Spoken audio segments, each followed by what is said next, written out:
அப்போ இதை அதே பிரான்ஸ் மண்ணியல் ஆய்வறிஞர் கிளாடு புரிங்கவும் இதை தான், இந்த கருத்தை தான் வலியுறுத்துறார். அவன் என்ன சொல்றான், உன்னால் உருவாக்க முடியாத ஒன்றை உனக்கு அளிக்கிற உரிமையை யார் கொடுத்தது? இந்த இயற்கைனா என்ன? எது மனிதனால் உருவாக்கப்படவில்லையோ அது எல்லாமே இயற்கை தான். மனிதனால் உருவாக்கப்பட்ட ஒன்றிற்கும் அடிப்படை இயற்கை தான். இப்போ இது எது? இந்த எண் திரை, இது மனிதனால் உருவாக்கப்பட்டது. இப்போ நான் பேசிட்டு இருக்கிற இந்த ஒளி வாங்கி மனிதனால் உருவாக்கப்பட்டது. இந்த ஒளி பெருக்கி மனிதனால் உருவாக்கப்பட்டது. இந்த மேடை இது மனிதனால் உருவாக்கப்பட்டது தான். ஆனால் இதுக்கான மூலம் யார் தந்தது? இவதான், பூமி தாய் தான், இயற்கை தான்.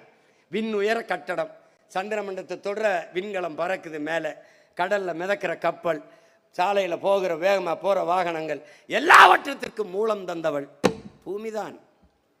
கழுத்தில் போடுற வைரம், தங்கம் எல்லாம் அவதான்.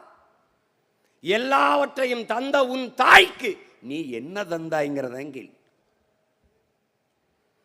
பூமி என்பது பூமி அல்ல, நம் தாய்.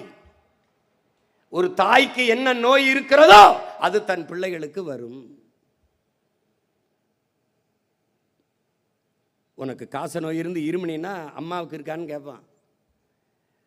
மஞ்சக்கான் மாலைக்கண் இருந்தா உன் பரம்பரைக்கு உன் தாய்க்கு இருக்கான்னு கேட்பான்.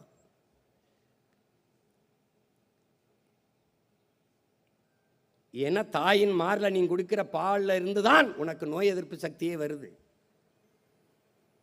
அப்ப தாய்க்கு என்ன நோய் இருக்கிறதோ அது தன் பிள்ளைகளுக்கு வரும். அப்போ பூமி தாய்க்கு என்ன நோய் இருக்கிறதோ அது தன் பிள்ளைகளுக்கு வரும்.